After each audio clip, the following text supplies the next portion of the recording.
Hello future coders, welcome back to G 160 coding challenge.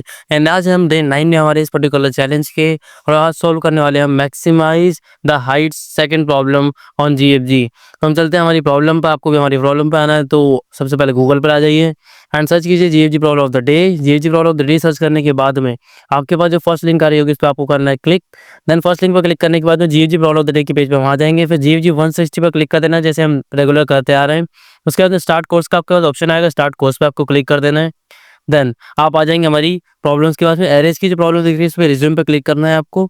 Then हमारी जितनी problems आपको यहाँ पे शो हो रही होंगी, टोटल 9 प्रॉब्लम्स, हम अभी तक 8 प्रॉब्लम सॉल्व कर चुके हैं, उसका वीडियो भी मैं अपलोड कर चुका हूँ। एंड आज हम 9th प्रॉब्लम सॉल्व करने वाले which is minimize the height second. ठीक है, उस पर मैंने क्लिक कर लिया, इसको साइड कर देते हैं। अब जैसे कि अपनी सारी वीडियोस में आपको बताता हूँ, सबसे पहले आपको प्रॉब्लम स्टेटमेंट पढ़ना है, देन एग्जांपल से समझना है कि एक्चुअल में इस कोड में क्या इनपुट होने वाला है और क्या आउटपुट होने वाला है। देन एक्सप्लेनेशन में भी देख के थोड़ा समझ सकते हैं कि एक्चुअल में क्या आउटपुट आ कैसे रहा है। उसके बाद में आप इसमें नीचे और भी एग्जांपल दिए होंगे, उनको सबको समझना है। एंड इसमें जो कंस्ट्रेंट दिए होंगे उनको देख के समझना है कि कितना ऑप्टिमाइज आपको कोड लिखना है। तो मैं problem statement reading given an array ARR denoting height of n towers and a positive integer k. For each tower you must perform exactly one operation following operation exactly once. ठीक है, इन दोनों operation में से कोई सा एक operation आप perform कर सकते हैं विच इज इनक्रीज हाइट, मतलब जो हाइट दी हुई है उसको के से इंक्रीज कर सकते हो या फिर के से डिक्रीज कर सकते हो। Then find out the minimum possible difference between the height of the shortest and longest like tallest tower after you have modify each tower. मतलब सारे जो टावर्स हैं उनकी जो वैल्यूज उनको मॉडिफाई करने के बाद में जो मैक्सिमम टावर होगा मिनिमम टावर होगा उनका डिफरेंस हमें लेना है। ठीक है, उसके बाद देखते हैं you can find a slight modification of the problem. मतलब एक और प्रॉब्लम दी हुई है सेम इसी से थोड़ा बहुत मॉडिफिकेशन करके, तो उस पर भी यहाँ से जा सकते हैं। ठीक है, हम नोट दिया यहाँ पर it is compulsory to increase और decrease the height by k for each tower after the operation the resultant array should not contain any negative integer. मतलब अपडेशन कर रहा है, इंक्रीज और डिक्रीज कर रहा है, तो उसके बाद में उसमें नेगेटिव वैल्यू नहीं होनी चाहिए। ठीक है, ठीक है, कंपल्सरी और इंक्रीमेंट और डिक्रीमेंट दोनों में से कुछ भी। अब यहाँ पे एग्जांपल देख लेते हैं। पहला देख एक वैल्यू 2 दी हुई है और देखो यहाँ पे 1 5 8 10 दिया हुआ है। अब मैं इसको समझाता हूँ कि हम कैसे सॉल्व करने वाले इस पर्टिकुलर प्रॉब्लम को। देखो 1 और 10 का डिफरेंस कितना आ रहा है हमारा, 1 और 10 का डिफरेंस आ रहा है हमारे पास से कितना 9 आ रहा है। ठीक है, स्टार्टिंग में 9 आ गया मान लो, हमने पहला वाला डिफरेंस ले लिया। उसके बाद में मेरे को क्या करना है, इस 1 के अंदर 2 को ऐड कर देना है, तो ये कितना हो जाएगा 3 हो जाएगा। और बाकी सब में से 2 को माइनस कर देना है। मिनिमम निकालने की बात कर रहा हूँ मैं। ये कितना होगा 3 हो गया। फिर ये कितना हो जाएगा 2 माइनस होगा तो 3 हो जाएगा। ये कितना होगा 6 होगा, मतलब मिनिमम तो 3 रह रहा है, कोई दिक्कत नहीं है। अब मैक्सिमम की बात करते हैं। मैक्सिमम में क्या करना है, इस वाले एलिमेंट में से 10 में से हम 2 को डिक्रीज कर देंगे। ठीक है, कितना हो गया 8 हो गया। और इन सब में इंक्रीज कर देंगे, ये 3 हो जाएगा, ये 7 हो जाएगा, ये कितना हो जाएगा 10 हो जाएगा। तो मैक्सिमम क्या आया इसमें 10 आया। ठीक है, तो ऐसे करके वो मैक्सिमम मिनिमम दोनों मिल चुके हैं हमको। यहाँ पे मैक्सिमम कितना मिल रहा है, यहाँ पे 10 मिल रहा है। ठीक है, नहीं इसमें से क्या करना था हमको, डिक्रीज करना था। ठीक है, इनमें से ऐड करना था ना, तो यहाँ पे हमारा मैक्सिमम क्या आ जाएगा 8 आ जाएगा। ठीक है, देखो यहाँ पे दिया भी हुआ कितना 3 3 6 and the difference between the largest and smallest element 8 - 3। ठीक है उसके बाद हम देखते हैं अब ये आया कैसे। देखो इसमें मैंने क्या कर दिया, इसमें से डिक्रीज किया। ठीक है, इनमें से मैं डिक्रीज करता हुआ आ रहा हूँ इधर से, है ना।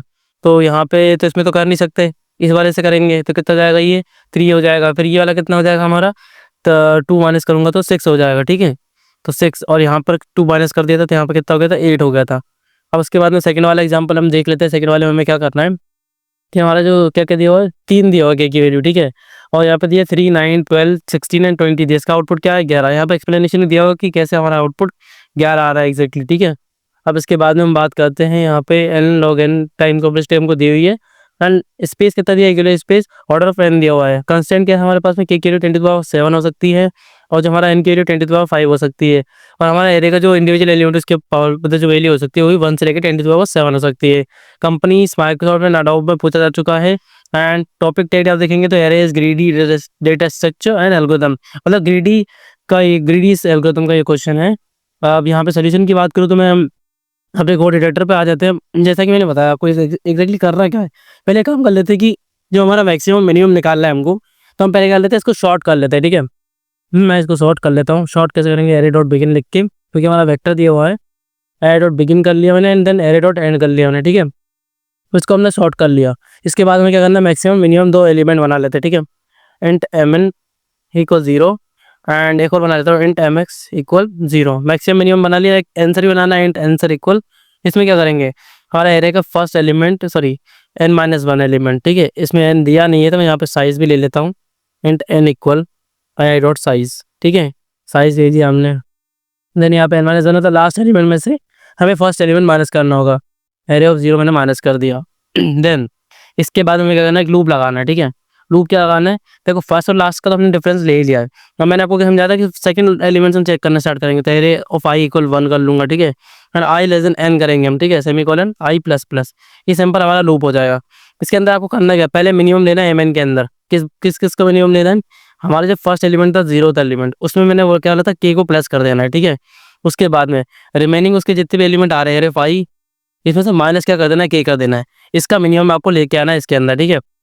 देन आपको क्या करना है, मैक्सिमम भी लेना है।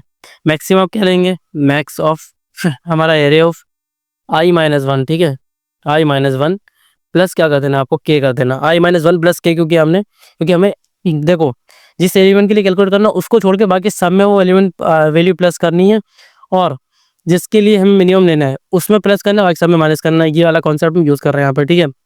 अब मैंने i-1 और प्लस k कर दिया ना, ठीक है। उसके बाद में क्या करना है कि हमारा जो nth एलिमेंट है, ठीक है, एरे ऑफ n-1, उसमें से क्या कर दूंगा, माइनस कर दूंगा k को, ठीक है, सेमीकोलन लगा लिया यहाँ पे मैंने। अब इसके बाद में क्या करते हैं, यहाँ पे कंडीशन लगानी, इफ mn जो मेरा है वो लेस देन 0 हो जाता है, ठीक है, ऐसा कुछ होता है तो कंटिन्यू करना है हमको। कंटिन्यू करने का मतलब क्या है कि नीचे नहीं जाना, आप कोड को नीचे चेक नहीं करना है, आप ऊपर वाला वापस यहाँ से आ जाना इंक्रीमेंट करके। एंड इसके बाद में यहाँ पे नीचे आके क्या करना है, अगर ऐसा होता है कि नीचे आ जाते हैं हम, तो यहाँ पे मिनिमम लेना है किसका, आंसर डॉट सॉरी मिनिमम लेना है आंसर का, और मैक्सिमम माइनस मिनिमम का। इनका हमें क्या लेना है, हमको मिनिमम ले रहा है, क्योंकि मिनिमाइज करना है हमको हाइट्स को। एंड यहाँ से सिंपली आप रिटर्न कर देंगे आंसर को, सेमीकोलन लगा देंगे, कंबाइन रन करके चेक कर लेते हैं कि ये पर्टिकुलर कोड सैंपल टेस्ट इस पर रन कर रहा है या नहीं। रेडी फॉर इवैल्यूएशन के लिए हमारा कोड, लेट्स सी। तो यहाँ पे आप देखेंगे 5 आ रहा है हमारा आउटपुट, ठीक है, जो हमारे एक्सपेक्टेड आउटपुट से सेम मैच कर रहा है। अब सबमिट करके चेक कर लेता हूँ ये पर्टिकुलर कोड सैंपल टेस्ट इस पर रन कर रहा है नहीं। रेडी फॉर इवैल्यूएशन के लिए हमारा कोड, एंड आप देख सकते हैं कि इसने सारे टेस्ट को सक्सेसफुली पास कर लिया है। अब यहाँ पे मैं ठीक है, एक बार और हम कोड देख रहे थे, हमने क्या किया, एरिया का साइज नहीं दिया तो साइज निकाला, उसको शॉर्ट किया, उसके बाद में दो वेरिएबल्स हमने एक्चुअली ठीक है 2 वेरिएबल्स बनाने अपने mn मतलब मिनिमम और मैक्सिमम को कैलकुलेट करने के लिए, हमेशा मतलब रख के रखने के लिए, ताकि हम जो मैक्सिमम डिफरेंस है, मतलब जो डिफरेंस आने वाला है मिनिमम, उसको चेक कर सकें। पहले स्टार्टिंग में जो वेरिएबल्स थे उनका डिफरेंस लेके रख लिया हमने, उसके बाद में लूप को 1 से लेके n तक चलाया और सारे का डिफरेंस निकाल लिया हमने। किया क्या है कि फर्स्ट वाले एलिमेंट को हमने क्या किया, k से प्लस कर दिया, एंड बाकी सबको k से माइनस कर दिया, क्यों, क्योंकि मिनिमम निकालना था। एंड मैक्सिमम के लिए क्या किया, लास्ट वाले एलिमेंट को k से डिक्रीज कर दिया, बाकी सबको k से इंक्रीज कर दिया, देन मैक्सिमम निकाल लिया। ऐसा करके मैक्सिमम मिनिमम एलिमेंट निकाले, और जहाँ पे हमको मिनिमम मिल गया, ठीक है, उसको हमने आंसर के अंदर मिनिमम लेते गए। और जो हमारा mn है, अगर वो कहीं पे मतलब मिनिमम एलिमेंट कहीं पे 0 हो जाता है, उसको कंटिन्यू कर दिया था, भाई ये कैलकुलेट नहीं करना है इससे, फिर नया एलिमेंट ढूंढो likewise. So thank you so much for this particular video. We will meet in the next video for the next video of Geeks or Geeks. Thank you so much once again.